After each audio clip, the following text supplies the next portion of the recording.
Hey cuties, PeachY here, welcome back to a new video, and in this video we have our first look at G3 Abbey in person. So yes, over the weekend, Abbey has been found in the Mattel official store. She had been stocked early as well with, Claude, and, Abbey was sold out. Like, there was a little space where she was supposed to be, put in, but she obviously after she sold out, so after a couple of hours she was gone, and so obviously she was not supposed to be stocked maybe that early yet. But they had been released, like Abbey and Claude, the release date was like early May, and I do think they were available online, like on Amazon and also like on Target or Walmart perhaps, but I think they sold out. So and for Abbey, yeah, she hasn't even like properly been in stock in Amazon, so it's been kind of rocky. It's been a very rocky launch with these dolls. Claude, he's been more available. You can also get him in store probably. Like, I think he's been more wildly available now in the US. But Abbey, yeah, she's a hot topic. Like, she is a very popular doll, and so obviously the little stock they did have for her in the Mattel store immediately got wiped out. So let's get into the whole tea from our first look at the packaging, the box art, the doll, comparisons to the original, and even prototypes. Stay tuned and let's get into it. Let's look at the pictures in order of when they were released. So it all started with Garrett Sander, the original creator of Monster High. He found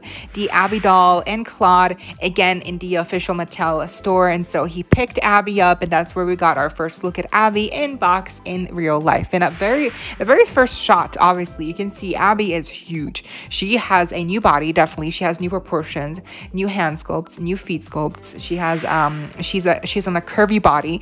We'll have better comparison pictures later on, also from Garrett Sander, but for now these are all the pictures from in the box, and the box is the same. The box hasn't changed. The artwork is the only thing that has changed. Again, pictures also coming later, but the actual doll kind of looks smushed. Again, she looks smushed in the packaging. Like, the way she's posed, like her arm is like up and then kind of like lanky looking, and the other arm is like posed differently. Like, she looks squished. Like, it's like they pressed her into the box, which is really goes to show how big she is. She's a big doll. She's a big girl, and this is very pleasing to a lot of people because obviously she's supposed to be tall in the series, and so it's just very cool that they really kept on with theme. They kept it on theme with the actual doll as well. And remember when we got the blurry first look of Abbey in the promo pic next to a kid, I believe, she looked really tall, and so she is really tall, and this is just really amazing to see. I mean, she looks stunning.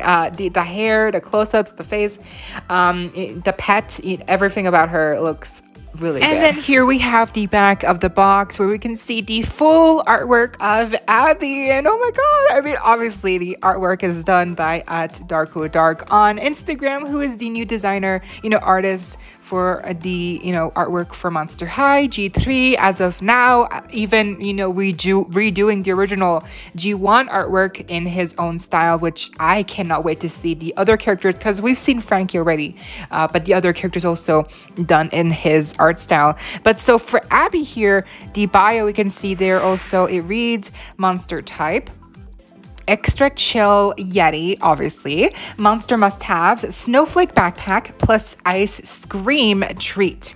And then monster pet, we have Tundra.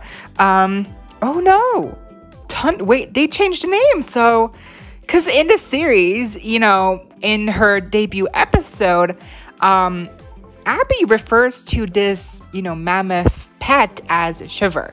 She calls him Shiver, or her, I'm not sure what the gender is. She calls her pet Shiver. It was Shiver, just a new design in G3, but I guess now they changed the whole pet. It's a new pet called Tundra. So, oh, that's a shame. I thought it was Shiver. I mean, they called him Shiver. They called it Shiver in the episode, and now they changed the name, so, which is weird because the actual design of the pet hasn't changed, but the name has. So okay, I guess they just last minute changed the pet. It's a new pet. Okay, cool. So I mean, whatever, it's really random, but yeah, so the bio is really cute. Obviously the name is very ice themed, which is perfect for Abbey, and the artwork of Abbey compared here with the doll, I think captures her completely. I love that here in the artwork she also has, you know, the side glands, you know, to one side. On the same side, like with the doll, the horns stick out a little bit more than the actual doll has with the horns. We'll get a closer look at the horns later on because they are very interesting. The ears are a little bit different. You know, the hair is very long, very slick.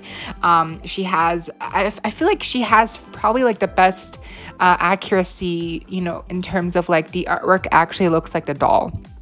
Like they look like 100%, like you're definitely getting what you're seeing here. Like it looks like her, it is her. So it's really a good depiction of the actual doll, which, you know, in G1, I mean in the original art style with G3's core dolls, you know, Claudine and Cleo, like having pants in the artwork, and then obviously she's not wearing pants on the doll.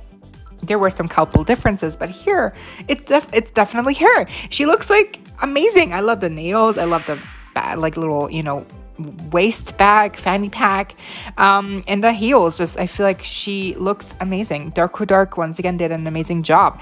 The one thing is that the hair looks more silver blue here on the artwork, but then obviously with the actual doll, as we'll see, the hair is much more mixed. It's much more mixed pastel colors. So, and also tinsel, which people do not like. Here is also the barcode under, you know, on her box in case you want to go looking for Abbey. Again, I do think for now she's like kind of sold out on Amazon and on the Mattel store, and, you know, in person. So just hold tight. I'm sure she'll become available again. Here are the comparisons now, again from Garrett Sander, posted on his account, of Abbey between other dolls and Claudia as here well. They are compared next to each other undressed. Right away you can see a difference here, but also similarities. So they definitely reused Draculaura's, you know, petite curvy body on Abbey, but instead they like sized it up, they enlarged it. It's the same basic mold, like curvy body mold, but the height is definitely different. The height is more in the same vein as with Frankie's body. The height is definitely the same, but just with the curvy, you know, size instead, if that makes sense. So it's a combination between different body types, which I'm really like impressed that, you know, Mattel, they really went all in with these different body, you know, types with the ghouls. The Mansters, you know, not so much. Claude could have had a different body type because he is more sporty than Deuce. But as, you know, as we can see here, Claude has the same body type as Deuce. No different, unfortunately. But, you know, still, at least with the ghouls, you know, like with Abbey here, she has a completely new body type. Like she has a new combination of a body type. Like she's tall. She's the tallest of all the ghouls so far, even taller than the Mansters, I think. So she's taller than Frankie, and she is the tallest and curviest Monster High G3 doll we've had so far. So that alone is like amazing. And no, Abbey does not have the glitter effect on her skin, in case you were wondering. I was also maybe like thinking maybe they would add it on a little bit later, you know, maybe only on the hands or something, but nope. It doesn't look like, you know, Abbey has any kind of like the glitter finish on her body, which is understandable. I get that, but it is a very iconic trait that is attributed to the Abbey original doll. She used to have this really gorgeous looking glittery finish, which obviously is okay. She's missing it now, but she still has the blue tinted body, maybe even more blue. The original was less blue. It was more of like a lilac blue. This one's definitely more blue, and the overall doll with the hair is definitely more vibrant in colors as well. Speaking of G1, here we have a comparison of both dolls side by side, and right away again you can definitely tell a contrast with colors and vibrancy. So the original, obviously, she had more of a white aesthetic, like a white fluffy winter snow skiing aesthetic, you know, like a Y2K, but like skiing and fluffy, you know, hints, fluffy little you know, little cute aesthetics with the, you know, headband, and then the arm warmers and then the leg warmers, like that's like it was very fluffy, very white. And so the new one almost completely doesn't have any fluff anymore except on her sleeves and then the, you know, fur stole. And otherwise she's also much more purple, so that's also a big difference. The hair is different as well, and the horns are a new addition, as we can barely see. You know, the horns unfortunately are very small, and they aren't small by default. Like the actual mold of the horns here, as we can see with this hand-painted prototype, the horns themselves are actually quite a you know, big size, like a good size, but because of all the hair rooting, you can barely see them. So that's the big thing here that's not good. So if you want to make the horns more noticeable, I'm thinking maybe you'll have to wash her hair. So, but yeah, that's a minor thing. At least she has horns, period, which is a cool thing to have nonetheless. The shoes, the pants, they all look really cool. The fabric looks like decent, not like a cheap fabric. And then the actual, you know, shoes can also, you know, they're new obviously, but they have like different, like they're made of two different plastics. We have the translucent plastic on the bottom, we have the purple one on the top, which is not painted. I wish there was painted details. Like I get that's a lot to ask for Mattel especially, but like the white, like the top portion that's all purple is supposed to be fluffy, and like if they had painted it white, maybe I feel like it would have made more sense. It would have given more of a fluffy vibe, but it's all purple and it kind of just looks weird. It looks kind of like rocky, but that's also texture, I guess, that works with Abbey, you know, rocky, icy. The pet Tundra, you know, looks okay. Again, to me, it's Shiver. I don't see Tundra here. It's basically Shiver, but I think she looks really cute, even with the glasses on. You know, like the glasses actually work, and because she actually has glasses on in the episode, you know, in the series, she actually has glasses on like as an accessory. That's really also cool that it fits in, you know, canonically. And her, I feel like the only thing I would say is that the first stole feels like a little bit of a downgrade. She didn't have a jacket on in the series, so I do get that they wanted to give her something fluffy to also add on to the original aesthetic of Abbey. But like the first stole, I wish it would have been a jacket. I don't know. I feel like maybe a jacket or maybe like a vest or maybe like something else fluffy looking would have made more sense. But a first stole is just so basic, and this really looks more like a Barbie Extra first stole that we've gotten before with Barbie Extra, you know. And thanks to the designer herself, Christine Feline, who created Abbey's design here, we have some more information on the design, Easter eggs, and how Abbey was, you know, created. So in the first picture here, she writes, "Beautiful Abbey waving hello. Thank you so much to @CarolJohnny for being the most amazing design partner ever.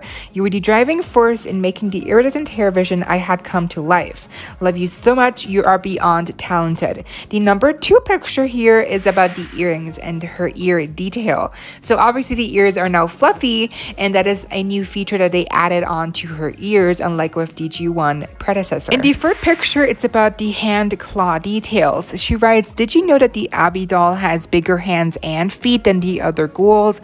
Her claws are also the longest so far. Fierce." So yeah, the hands and the feet are the biggest ones we've seen so far, and they also do have the fluff around the ankles and around the wrists, just like with Claudine. I do believe that is a similar mold like with Claudine's hands, but obviously just, you know, enlarged to fit Abbey's size. In the first picture, she writes, "Abbey's fanny pack was actually molded after her original drop-dead gorgeous purse. Can you see the similarities?" So that is a really neat Easter egg as well. In the fifth picture, we go over the icon fin. She writes, "It's a cute Yeti ice cream cone with horns and everything. Also notice the abs are themed after Abbey herself." The next 2 pictures are about her shoes. She writes, "The bottom of G3 Abbey's shoes have the same details as her OG G1 boots, so she'll still leave her same iconic cryptid tracks in the snow." In the next picture, she writes, "Accessory details. She comes with a tombstone ice pop that says RIP Death by Chocolate, eyeball boba in an adorable Yeti to-go cup with removable lid, and snow corpse candy, a chocolate skeleton-shaped treat with snow candy caps." And the last 2 pictures, she writes, "Sculpt detail with no face paint. Her sculpt was inspired by Nepalese women and of course OG Abbey. Thank you so much to Sean Olmos for your incredible sculpting skills. Working with you on Abbey was an absolute joy and honor. So yeah, definitely the sculpt here is very unique to Abbey herself. Also with the, fluffy new ear details, the, lips, the jawline, and also the horns. Of course, the horns are a new, unique detail to Abbey and Abbey only, which is very cute. But again, I wish the horns were bigger, or, because apparently it's just you can't really see the horns unless you, again, boil wash her hair. But even then, I feel like the hair will mostly hide her horns, which is a shame because the horns are like one of the biggest highlights of the new G3 Abbey doll. Now, I know we've already talked about Claude in previous videos, like he's not news. We've seen him unboxed before, but here we haven't seen a comparison of G1 Claude with G3 Claude. So here are those pictures also by Garrett Sander, and he actually looks good with the glasses on as well. Maybe they're a little too chunky, but they look good on him. But yeah, G1, G3 Claude look very similar, but also look very different. The eyes look completely different. G3 Claude just looks like he's looking into space. G1 Claude he actually looks like he's looking at something, like he has a look. It really sucks. G3 Claude, I've seen repaints. I'm gonna talk about this in another video, but just small things would have made him look so much better. It just really sucks. But anyways, G3 Claude and G3 Abbey are now apparently, hitting stores very soon. Abbey, at least, very soon. Claude, he is, I do think he's more available in the US. And I'm not even talking about international fans. Girl, I live in Europe. I don't know if I'll ever get to see Abbey in stores. But that's just life. Such is life. We'll never know if we get to see Abbey in stores. Or Deuce, or Torlai, or Kulia. Will I ever get to see them in stores? Who knows? Just maybe in 2025. But yeah, I do think Abbey looks amazing. Claude looks cool as well. And I cannot wait to see a full-on review of Abbey, because I do think the hair type, what is it, saran, probably popeline, or whatever it's called, is it saran, is it the bad type of hair? There's still questions that need to be answered for people, definitely. But I think overall Abbey probably one of the best G3 dolls so far. I also think the side glance really helps. I wish more dolls had the side glance, except for Draculaura and yeah, basically only Draculaura has a side glance in, and Claudine, I guess, right? Yeah, she also, yeah. So, yeah, only a couple of characters have it, so I really wish more characters had a side glance. It does add a ton of more personality to the characters and dolls. So, yeah, it really does add a level of spiciness and bratziness. But that was the video. I hope y'all enjoyed. Leave a like, share, comment, subscribe, hit the notification bell if you haven't already, so you don't miss out when I post more content like this coming your way daily and keeping you up to date with all the doll tea you love. Also, consider becoming a member today. Stay safe, be kind. I hope this next time. Stay peachy. Kisses.